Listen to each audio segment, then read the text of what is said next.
Shalom saudara rohani yang dikasihi Tuhan Yesus Kristus.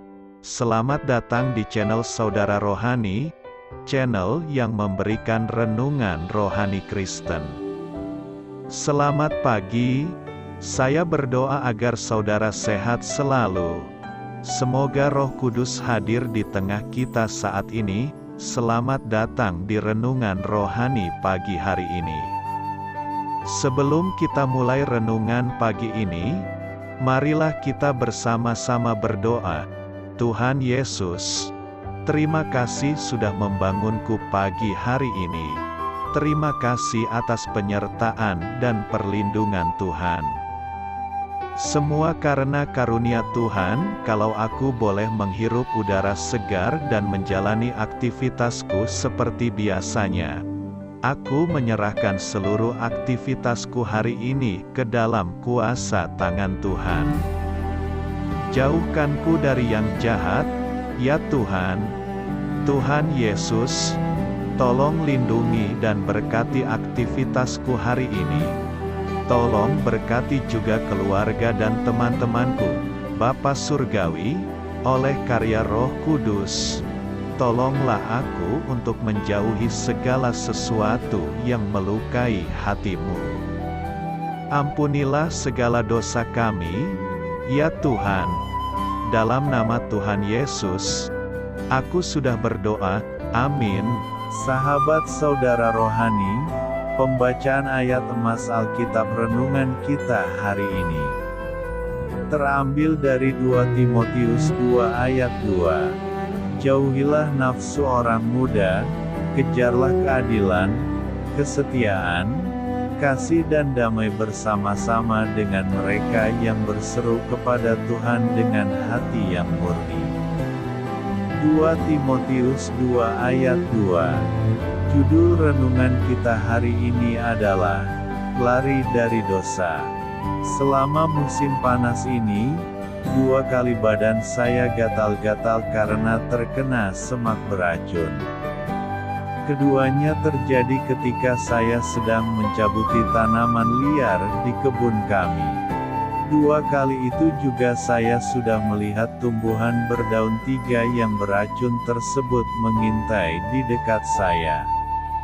Saya mengira dapat mendekati tanaman itu tanpa terkena racunnya.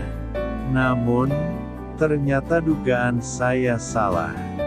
Daripada berusaha mendekati tumbuhan kecil beracun itu, seharusnya saya langsung lari jauh-jauh.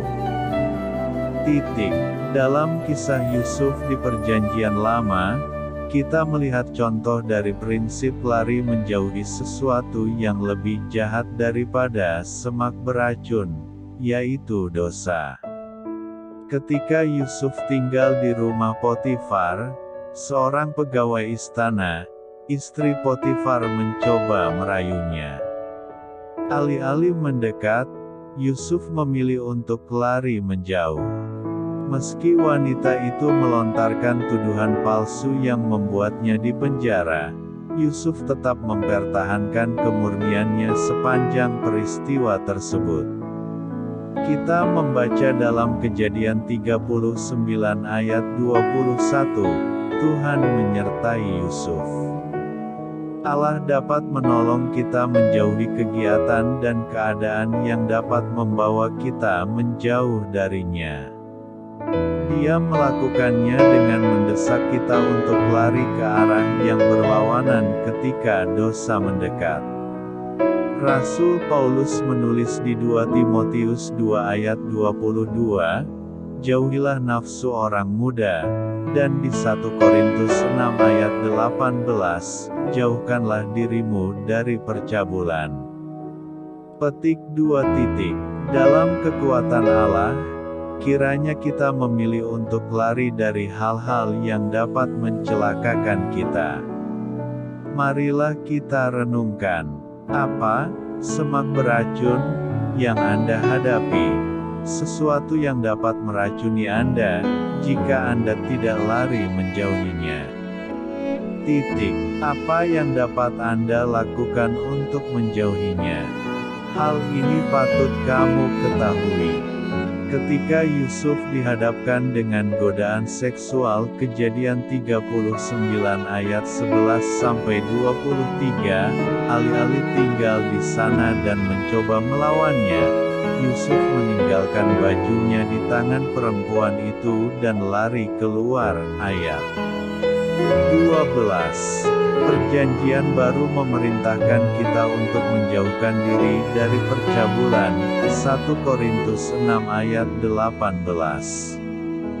Kita harus menjauhi, dan bukan menghampiri, percabulan secepat mungkin, dan menjauhkan diri sejauh mungkin. Amsal 5 ayat 8. Dalam melawan percabulan, kita harus waspada agar tidak terlalu percaya diri sehingga kita meremehkan pengaruh godaannya.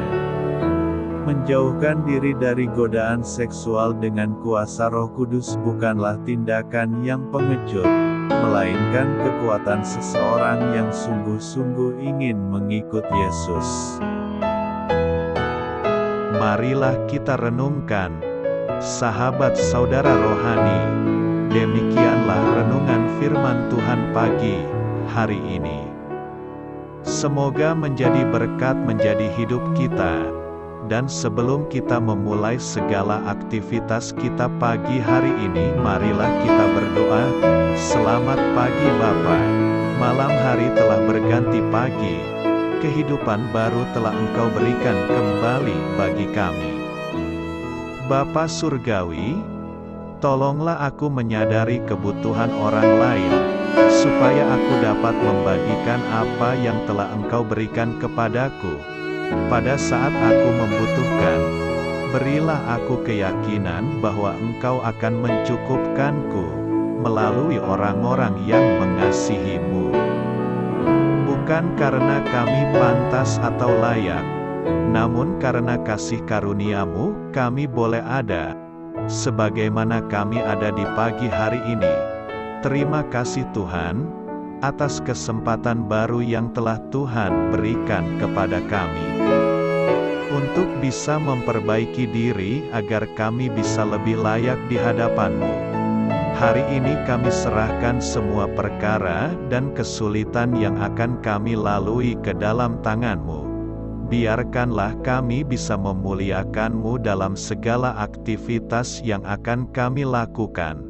Amin. Biarlah firman Tuhan menjadi pengingat untuk kita semua, bahwa tuntunan dari Roh Kudus akan selalu memberi jalan keluar bagi setiap permasalahan hidup kita, dan memberi kedamaian di hati kita.